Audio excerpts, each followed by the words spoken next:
आदाब। JKS news के उर्दू खबरनामे में आपका खैर मकदम। मैं हूं आपके साथ आलम खान। अगला खबरों पर आगे बढ़ने से कबल नजर डालते हैं इस वक्त की हेडलाइंस पर।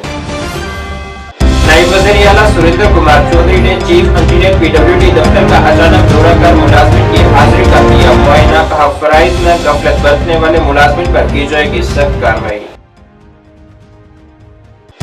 भारत तिब्बत संघ ने मुल्क में बढ़ रही आबादी पर जाहिर की नाराजगी। मिलावटखोरी और बेरोजगारी के खात्मे के लिए इकदाम उठाने की भी की अपील। और बांग्लादेश में अक़लियतियों पर मुबैना हमलों की मुज़म्मत में जम्मू में कई तंजीमों ने किया एहतजाज। अक़वाम मुत्तहिदा की खामोशी पर भी उठाए सवाल।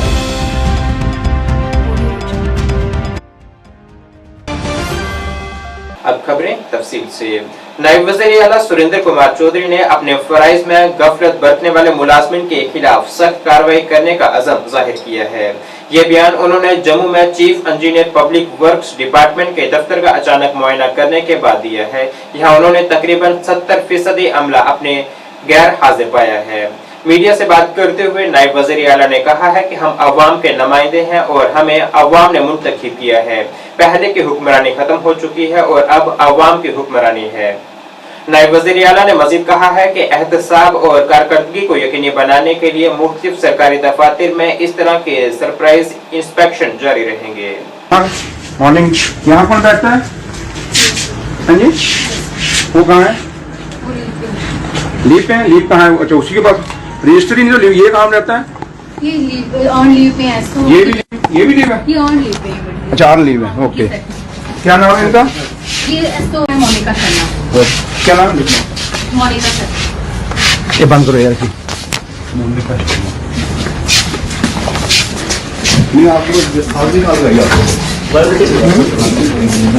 भारत तिब्बत संघ जम्मू कश्मीर ने मुल्क में बढ़ रही आबादी पर गहरी तशवीश का इजहार किया है। जम्मू में आज एक प्रेस कॉन्फ्रेंस से खिताब करते हुए संघ के इंचार्ज कुलदीप शर्मा ने कहा है कि भारत की आबादी अब 150 करोड़ के करीब पहुंच चुकी है।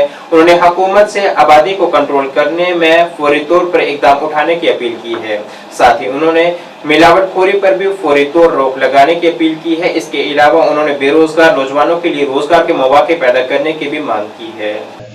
वो दिन ब दिन बढ़ती जा रही है, जिसपे कोई भी सरकार सिवाय स्वर्गीय श्री संजय गांधी जी ने एक बार ये मुद्दा उठाया था फैमिली प्लानिंग का, उसके बाद किसी भी सरकार ने उसके ऊपर गौर नहीं किया। और उस वक्त आबादी हमारी 70-75 करोड़ थी, जो कि आज डबल हो गई है। 150 करोड़ से ऊपर हम जा रहे हैं। और सुना करते थे कि चाइना की आबादी जो है पूरे विश्व में सबसे ज्यादा है, लेकिन चाइना ने अपने जो मेयर्स, अपने जो स्कीमें चलाई या फैमिली प्लानिंग प्रोग्राम चलाए, जिसके तहत आज सुनने को आ रहा है कि उसकी आबादी 130 करोड़ के लगभग आ गई है। लेकिन अगर स्टैटिकल डाटा सही तरह से हमारी गिनती हो जाए तो हम 150 करोड़ से भी ऊपर चले गए हैं, जो एक बहुत बुरा देश के लिए होगा। जब हमारे जो खेत है, खलिहान है, इस पे जो बिल्डर है, जो रियल एस्टेट वाले हैं, वो किसानों को लालच दे के करोड़ों रुपए दे के और जमीनें खरीद रहे हैं और उसके ऊपर बिल्डिंगें बना रहे हैं और फ्लैट्स बना रहे हैं, वो बेच रहे हैं। जमीनें घटती जा रही है और हमारी जनसंख्या बढ़ती जा रही है, जिससे क्या होगा, आने वाले टाइम में रोटी की लड़ाई होगी, रोटी की। मुझे याद है जब देश आजाद हुआ, हम छोटे छोटे थे, तब हमारे पास खाने के लिए अनाज नहीं था, तो अमेरिका ने हमें वो जो गेहूं भेजा था, उसको आज की डेट में पशु भी नहीं खाएंगे, लेकिन वो भी हमने खाया। वो वक्त देखा है और मैं डर रहा हूं, मैं इस देश के कर्मधारों को जो ठेकेदार बने हुए हैं और आपके मीडिया के माध्यम से मैं प्रधानमंत्री नरेंद्र मोदी जी को कह रहा हूं कि आप बहुत अच्छे हो, लेकिन चमचों से बचो और भविष्य देखो देश का क्या होगा। अगर देश की आबादी बढ़ती रही और देश में खाने के लिए कुछ नहीं बढ़ा, तो आप समझ सकते हैं क्या हाल होगा इस देश का। दूसरा जो पॉइंट है, वो सबसे बड़ा पॉइंट है मिलावटखोरी। आज मोदी जी आप कहते हैं कि हर जिले में हर राज्य में मैं एम्स खोल रहा हूँ। क्या फायदा एम्स खोलने का जब मिलावटखोरों ने छोटे छोटे बच्चों को हार्ट अटैक की बीमारी दे दी, छोटे छोटे बच्चों को शुगर की बीमारी दे दी, छोटे छोटे बच्चों का लिवर खराब हो रहा है। कभी आपने सोचा है कि वो देश तरक्की करेगा जिस देश में मिलावट नहीं होगी? जिला इंतजामिया बारामूला ने ITI पटन में एक बड़े किसान मेले का इनेकाद किया है, जो किसानों को ज़राअत, बागबानी और इससे मुंसलिक शोबों के माहिरीन के साथ मशगूल होने के लिए एक मुतहरक प्लेटफॉर्म फराहम करता है। इस तकरीब का इफ्तिताह डिप्टी कमिश्नर बारामूला मिंगा शेरपा ने दीगर ऑफिसरान की मौजूदगी में किया है। इस मेले में जिला भर से पुरजोश किसानों की गैर मामूली शिरकत देखने में आई, जिसने ज़री तरीकों को आगे बढ़ाने और ज़री तरक्की को फ़रोग़ देने के लिए दस्तयाब वसाइल से मुंसलिक होने में अपनी गहरी दिलचस्पी का मुजाहरा किया है। इस तकरीब का मकसद किसानों को जदीद ज़री तरीकों, हुकूमती स्कीमों और खित्ते में ज़री पैदावार सलाहियत में माशी नमो को बढ़ाने के लिए जरूरी वसाइल के बारे में अहम मालूमात फराहम करना था।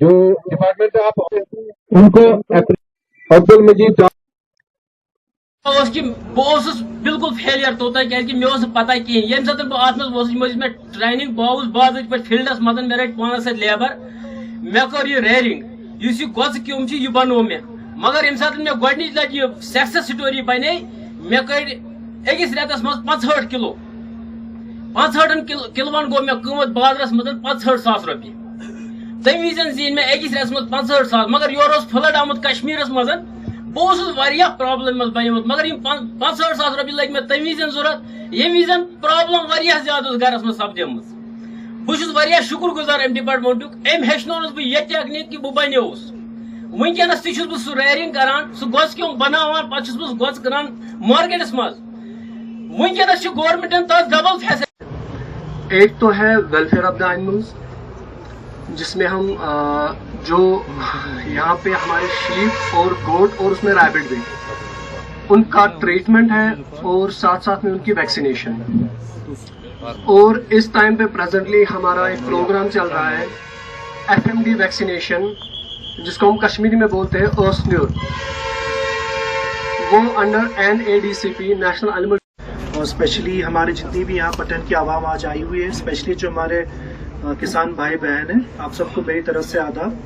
ज़्यादा नहीं कहते हुए, क्योंकि आज आपने देखा होगा आज ये प्रोग्राम हमने स्पेशली ये रखा था कि स्पेशली जो हमारे स्पेशलिस्ट हैं, जो हमारे फार्मर्स हैं, हमारे सब्जेक्ट मैटर स्पेशलिस्ट जैसे हमारे CHO साहब थे, चीफ एनिमल हस्बेंड्री ऑफिसर साहब थे, हमारे AD साहब थे, तो इनका बेसिकली इस पूरे प्रोग्राम का मकसद ये था कि जो स्पेशली हमारे एग्रीकल्चर डिपार्टमेंट की और बाकी डिपार्टमेंट की जो हमारी स्कीम्स हैं, कई बार ये आता है कि गवर्नमेंट स्कीम्स करती है पर हमारे आवाम तक इसकी जो नॉलेज पहुंचती नहीं है। तो आज का ये पूरा प्रोग्राम का कॉन्सेप्ट ये था कि जो ये स्कीम्स के बारे में पॉपुलराइज करें। जैसे कि आप देख सकते हैं कि हमने कोऑपरेटिव से लेके हैंडीक्राफ्ट से लेके बैंक्स की तरफ सबका यहाँ पे स्टॉल लगा है।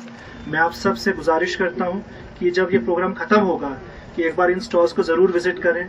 यहाँ पे हमने किसान खिदमत घर भी लगाया है, जिसमें आप जो भी एग्रीकल्चर के आज जितने भी हमारे आला जी, आज बहुत टाइम के बाद यहाँ पटन में ये किसान मेला लगा है, तो काफ़ी खुश हुए हम लोग भी। असल में किसान मेला का माने यही है कि ये लोग एडवांस टेक्नोलॉजी दिखा रहे हैं, यहाँ पे स्टॉल लगे हैं, बहुत सारे स्टॉल लगे हैं, तो ये किसानों को दिखा रहे हैं कि किसान एडवांटेज दिखा रहे हैं कि हमारे यहाँ किसान कहाँ पहुँचा है। मगर हम अगर हम देखें, यहाँ 2 दिन पहले मैंने एक न्यूज़ सुनी है कि टंगमर्ग MLA साहब उसने वहाँ पे मंडी अनाउंस की है टंगमर्ग में। मगर हमारे यहाँ पटन अगर देखिए, बदकिस्मती ये है कि बहुत पुराना तहसील भी है और थ्रू नेशनल हाईवे पे है, आज तक यहाँ मंडी ना बनी है। हमारी भरपूर रिक्वेस्ट पटन की आवाम जो है ये चाहते हैं कि नहीं यहाँ भी मंडी हो।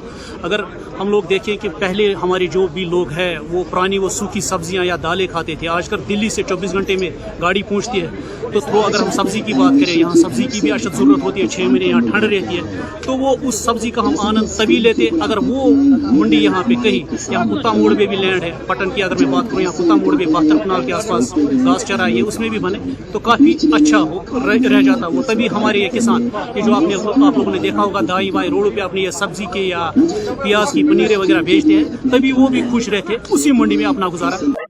आज बेसिकली आपने देखा होगा कि वेडनेसडे भी है, तो आज ब्लॉक दिवस था यहाँ पे, तो ब्लॉक दिवस के मद्देनजर यहाँ पे ब्लॉक पटन में हमने ब्लॉक दिवस किया। और इस बार ब्लॉक दिवस ही नहीं, यहाँ पे हमने मेगा किसान सम्मेलन भी रखा है, क्योंकि आप सबको पता है कि HEDP के तहत जो किसान संपर्क अभियान 3 भी चल रहा है, जितने भी हमारे एग्रीकल्चर प्रोडक्शन डिपार्टमेंट के 9 डिपार्टमेंट्स हैं, इसके साथ साथ नेबार्ड, हमारे बैंक्स, प्लस हमारी handicraft department, plus cooperative department और हेल्थ डिपार्टमेंट ने भी यहाँ पर स्टॉल लगाया है। आज की यही कोशिश थी कि बेसिकली एक आउटरीच प्रोग्राम किया जाए, स्पेशली हमारे जो रूरल इलाकों में जो हमारे फार्मर्स हैं उनको जो गवर्नमेंट की अलग अलग स्कीम्स हैं उसके बारे में नॉलेज जाए। तो हम आगे भी कोशिश करेंगे कि बाकी ब्लॉक्स में भी ऐसे प्रोग्राम्स करें, क्योंकि जो एक बड़ी कंप्लेंट आती है कि कई सारे फार्मर्स को स्कीम्स के बारे में पता नहीं रहता है, उनको इसके बारे में बताया जाए। सर, पटन तहसील और सिंधुरा तहसील की एक छोटी सी डिमांड हो रही है कि यहाँ पे एक छोटी सी मंडी।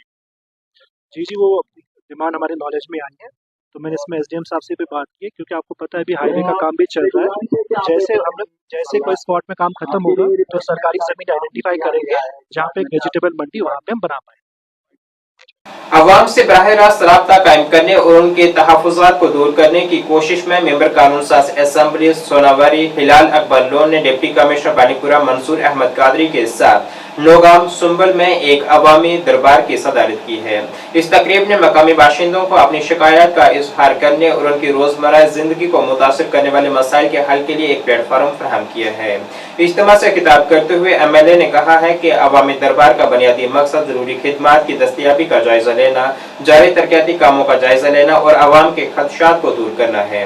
उन्होंने जोर देकर कहा है कि हुकूमत इस बात को यकीनी बनाने के लिए पुरअज़म है कि लोगों की आवाज सुनी जाए और तमाम हकीकी मसाइल को फौरी तौर पर हल किया जाए। लड़का जब उसको बॉल पकड़नी थी, मेहनत करनी थी, तो उसने वहां से छलांग। सर, इसके बाद एक और डिमांड है यहाँ पे request for commissioner of second story for PM शिनवा तक जो प्रपोजल तैयार करवाया उसका बार बार करानी है। आज फिर से सर मैं एक और पॉइंट ऐड करना चाहता हूँ। यहाँ पे जो स्कीम जो है हमने इसके लिए एक और कदम की एक मेंबर उस कमेटी में की जरूरत रखने की जरूरत है। वहाँ पे करना चाहता हूँ जहाँ भी ट्रांसफार्मर खराब होते हैं ना, ट्रांसफार्मर बहुत अच्छी बात है, पब्लिक दरबार होने चाहिए। लोगों का हक बनता है कि वो अपने रिप्रेजेंटेटिव को पकड़ें, उससे जवाब तलब करें, ये लोगों का हक बनता है। मैंने जो आज ये पब्लिक दरबार बुलाया था जिसमें डिप्टी कमिश्नर साहब ने शिरकत की, SDM साहब आए थे, CPO साहब और बाकी जो दीगर अफसर्स थे मुख्तलिफ महकमों के, उन्होंने शिरकत की। लोगों ने अपनी डिमांड रखी, अपने अपने जायज़ मुतालबात हमारे सामने रखे, तो उनका इजाला करने के लिए हम एक और मीटिंग बुलाएंगे। जो इन्होंने डिमांड से की उस पर रिव्यू किया जाएगा और मैं चाहता हूँ कि जितने भी डिमांड से इन्होंने रखी हैं वो उन पर काम हो इंशाल्लाह जल्द से जल्द। सबसे बड़ा मसला जो है, सबसे बड़ा इशू जो अभी नौगाम में है वो है पानी का मसला। पानी का मसला यहाँ पे OHT टैंक्स है पानी, लेकिन JJM स्कीम की वजह से जो पाइपें बिछाई जा रही हैं उसकी वजह से जो उसकी जो पेस है वो एक्सेलरेट नहीं हो रही है। और मैंने डी साहब को बताया और बाकी जो अफसर्स थे, मैंने कहा कि इनको कि ये जो पेस है इसकी जो JJM स्कीम की और जो पाइप बिछाने का काम है उसको स्पीड अप किया जाए।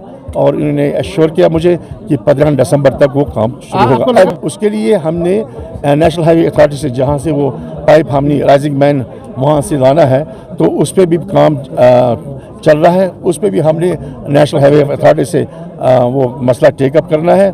उस पर जब वो कंपोनेंट मुकम्मल होगा तो इंशाल्लाह रहमान मुझे लगता है कि 15 दिसंबर से पहले इनको पानी। जम्मू शहर में मौजूदा वक्त में लगने वाले ट्रैफिक जाम से आवाम को काफी परेशानियों का सामना है। जम्मू के आवाम के मुताबिक जम्मू शहर को जम्मू स्मार्ट सिटी के तहत स्मार्ट बनाने की कोशिश में करोड़ों रुपए खर्च किए जा रहे हैं, मगर ट्रैफिक निजाम में कोई भी सुधार नहीं हो रहा, जिसके लिए बारीक बीनी से गौर करने की जरूरत है ताकि राहगीरों के साथ साथ स्कूली बच्चों और एम्बुलेंस खिदमात को भी कोई परेशानी पेश न आए।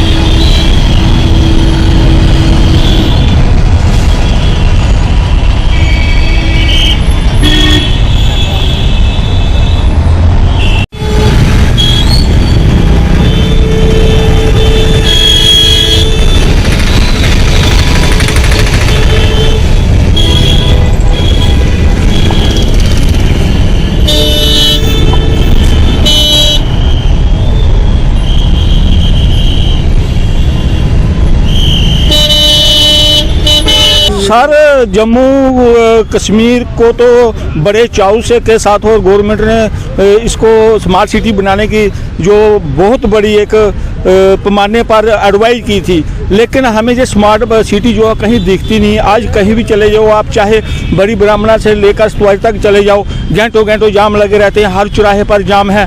और उसके बाद चाहे पनामा चौक ले लो, चाहे नरवाल ले लो, चाहे जीवल ले लो, इससे जो ट्रैफिक व्यवस्था है पता नहीं क्या बात है, कैसे संभली नहीं जा रही है। क्योंकि इन लोगों ने स्मार्ट सिटी बनाने से सड़कें कम कर दी हैं और सड़कों पे जो पटरियाँ ज़्यादा बना दी हैं। ये जो स्मार्ट सिटी बनी है, स्मार्ट सिटी में इतनी बड़ी ट्रैफिक, ये एक बड़ी परेशानी का मुद्दा है और इस परेशानी को हल करने के लिए ट्रैफिक विभाग भी कोई कोशिश नहीं कर रहा है कि ये कैसे किया जाए। इससे ये लगता है कि ये जो सिस्टम है जो बिगड़ा हुआ है सारा, और इससे लोगों को कितनी दिक्कतें आती हैं, कितनी परेशानी आती हैं। मैं president Jammu Kashmir inter federation भारतीय राष्ट्रीय मजदूर कांग्रेस, और जब भी लोग सुबह घर से काम के लिए निकलते हैं 6 बजे निकलते हैं और 10-11 बजे ही अपने काम पर पहुंच पाते हैं। लोगों की दिहाड़ी नहीं लग पाई, फैक्ट्रियों में जाने वाले लोग लेट हो जाते हैं, और जहां जो प्राइवेट इदारे में काम करने वाले लोग हैं वो भी अगर जाते हैं, एक सरकारी मुलाजिम है उसको तो तनख्वाह पूरी मिलनी है, लेकिन जो प्राइवेट किसान की जगह पर काम करते हैं उन लोगों को फिर उनके दिहाड़ियाँ भी काटी जाती हैं। कितने केस हमारे पास आई है, कितने लोग कहते हैं कि हर मंथली 10-11 हज़ार रुपये तनख्वाह मिलती है, लेकिन उसमें भी लेट आने के कारण उनकी तनख्वाह काट दी जाती है।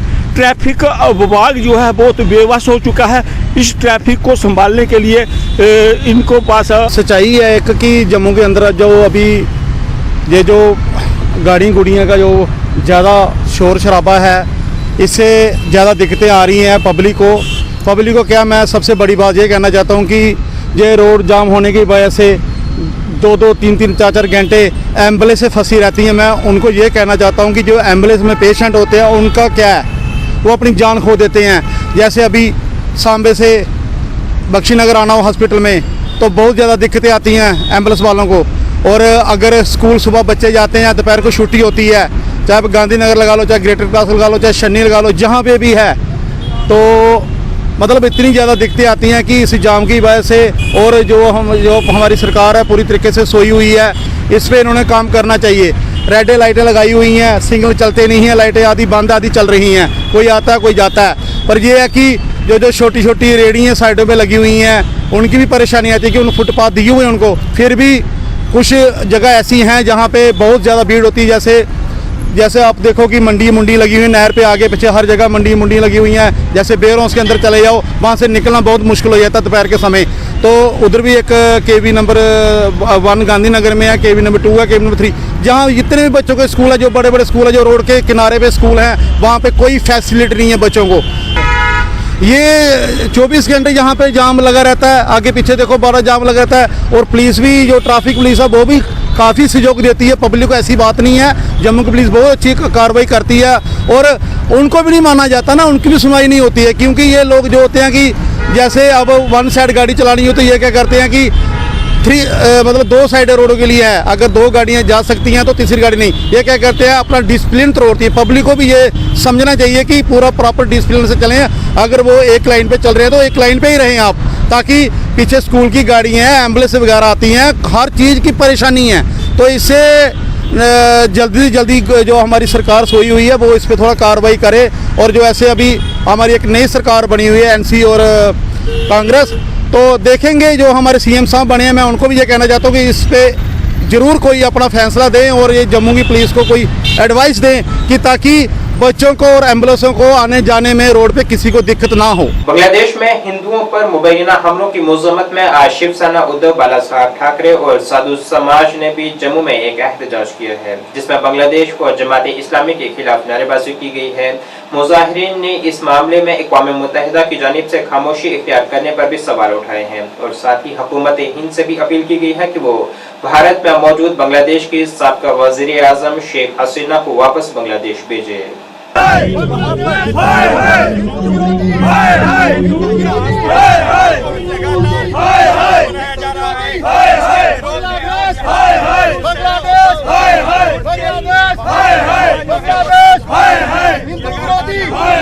हिंदू विरोधी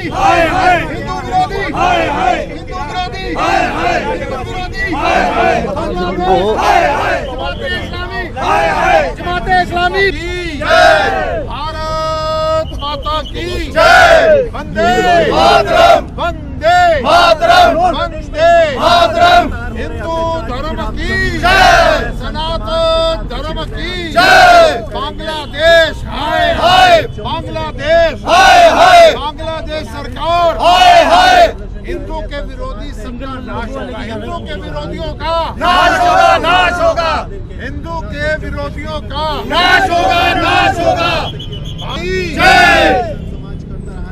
बांग्लादेश में हिंदू देखिए, आज शिवसेना यूबीटी जम्मू कश्मीर इकाई और संत समाज से स्वामी राजेश्वरानंद जी महाराज जो श्री राजमाता झंडे वाला मंदिर के संस्थापक हैं, हमने मिलकर यहाँ पर जो है संयुक्त रूप से एक प्रदर्शन किया है। प्रदर्शन बांग्लादेश के खिलाफ है, जमाते इस्लामी के खिलाफ है और प्रदर्शन का मुख्य मुद्दा जो लगातार पिछले कुछ महीनों से लगातार बांग्लादेश के अंदर हिंदुओं पर, हमारे धार्मिक स्थलों को जो है निशाना बनाया जा रहा है, उनको जो है उनके साथ मारपीट की जा रही है, उन पर अत्याचार किए जा रहे हैं, उसके विरोध के अंदर है। हमारी मांग है कि वहां पर जो है हिंदुओं की सुरक्षा को सुनिश्चित बनाया जाना चाहिए। हालांकि हमारे देश के प्रधानमंत्री जी, केंद्र सरकार इसके प्रयासों में जुटी है, मगर हम चाहते हैं कि विदेशों के अंदर, बांग्लादेश ही नहीं और भी कई देशों के अंदर हिंदुओं को लगातार जो है निशाना बनाया जा रहा है। ये यूएनओ के अंदर इस मुद्दे को जोर शोर से उठाया जाए और इसके साथ साथ मानवाधिकार आयोग से भी हमारी अपील है, जो कश्मीर में छोटी सी घटना पर जो है अपनी सक्रिय हो जाता है, वो वहां पर किस हिंदुओं की सुरक्षा को लेकर भी जो है सक्रिय हो। इसके साथ साथ हमारी मांग है कि शेख हसीना जो भारत में पनाह लिए हुए है, उसको वापस जो है अपने देश भेजा जाए और हमारा संत समाज और शिवसेना यूबीटी का जत्था पूरा का पूरा जो है बांग्लादेश में हमारे हिंदुओं की हौसला अफजाई के लिए और हिंदुओं की सुध लेने के लिए बांग्लादेश जाना चाहता है, उसे अनुमति दी जाए। तमाम हिंदू संगठनों से भी मेरी अपील है कि वो भी बांग्लादेश का दौरा करें ताकि वहाँ रह रहे अल्पसंख्यक हिंदुओं की जो है वो हौसला अफजाई हो सके। पिछले जब से बांग्लादेश की हालत खराब हुई है, तब से अगर किसी पर सबसे ज्यादा अत्याचार हो रहा है तो हिंदुओं पर अत्याचार हो रहा है। मैं इस समय पर यहाँ पर जम्मू कश्मीर में खड़ा होकर एक ही बात करना चाहता हूँ, कश्मीर में अगर जरा सी कोई हरकत होती है, अलगाववादियों के विरुद्ध होती है, कट्टरपंथियों के विरुद्ध होती है, तोड़ फोड़ षड्यंत्रकारियों के विरुद्ध होती है, उस समय पर यूएनओ भी आ जाता है, उस समय पर मानवाधिकार आयोग भी आ जाता है। आज बांग्लादेश में लगातार हिंदुओं के ऊपर अत्याचार हो रहा है, मार काट हो रही है, वहां पर उनके घर जला दिए गए, काम धंधों को फूंक दिया गया और अभी संत समाज को वहां पर इस्कॉन के प्रमुख को जेल में डाल दिया गया, उसको देशद्रोही का मुकदमा डाल दिया गया। कौन सा हमारे इस्कॉन के प्रमुख ने कौन सी देशद्रोह वाली बात की है? यहाँ पर हिंदुस्तान में रहकर हिंदुस्तान के विरोधी बातें करते हैं, लेकिन फिर भी हम अपनी बड़ी शांति का एक संदेश देते हुए हम कभी भी उनको मौलिक अधिकार देते हैं और हमारे मौलिक अधिकार छीन लिए गए। ये बात हमको जल्दी से जल्दी मानवाधिकार आयोग में उठानी है, हमको यूएन के समक्ष जाकर ये बात करनी है, अंतर्राष्ट्रीय स्तर पर जल्दी से जल्दी इस मुद्दे को उठाया जाए कि हर जगह पर, अगर ऑस्ट्रेलिया में कोई विरोध होता है तो हिंदुओं के मंदिर पर, अगर मान लो इंग्लैंड में कोई विरोध होता है हिंदुओं के मंदिर पर, कनाडा में कोई विरोध होता है तो हिंदुओं के मंदिर पर। और एक तरफ जहां पर मैं संत समाज से अपील करूंगा, जहां पर हम एक तरफ सनातन बोर्ड के गठन की बात कर रहे हैं, हिंदू राष्ट्र की बात कर रहे हैं, सबसे पहले मैं कहूंगा हमारा एक, अगर मान लो सरकार या अंतर्राष्ट्रीय स्तर पर लोग इस समस्या का सुझाव नहीं कर सकते, बांग्लादेश में हिंदुओं को सुरक्षा नहीं दे सकते। शिवसेना हिंदुस्तान जम्मू कश्मीर के सदर पंडित राजेश केसरी ने बांग्लादेश में अक़लियती लोगों पर किए जा रहे मुबैना हमलों पर अपनी गहरी तशवीश का इजहार किया है। उनका कहना था कि हिंदुओं के जुलूसों पर तोपों से हमला किया जा रहा है और बांग्लादेश की हुकूमत वहां गहरी नींद से सोई हुई है और मरकजी हुकूमत से बांग्लादेश के साथ हर किस्म के ताल्लुकात खत्म करने की भी उन्होंने बात की है। हिंदुस्तान बांग्लादेश में हिंदुओं पर हो रहे प्रहार का विरोध करती है। जिस प्रकार वहां पर हिंदुओं को प्रताड़ित किया जा रहा है वो बहुत ही निंदनीय है। हिंदुओं के धार्मिक स्थलों पर जैसे मंदिर या ईसाइयों के भी गिरजाघरों पर भी वहां पर प्रहार किए जाते हैं, लेकिन खास तौर पर हिंदुओं किसी प्रकार का अपना प्रोग्राम जो धार्मिक कोई प्रोग्राम करते हैं उन पर भी ग्रेनेडों से हमला किया जा रहा है पिछले दिनों में। और वहां शेख हसीना सरकार जो इस पर कुंभकर्ण की नींद सोई हुई है। हम सरकार से, अपने हिंदुस्तान की सरकार से विनती करते हैं कि वहां पर हिंदुओं की सुरक्षा को सुनिश्चित किया जाए। नाज़रीन, इस वक्त के उर्दू बुलेटिन में बस इतना ही। मुझे मेरी टीम के साथ दीजिए इजाजत। अल्लाह हाफिज।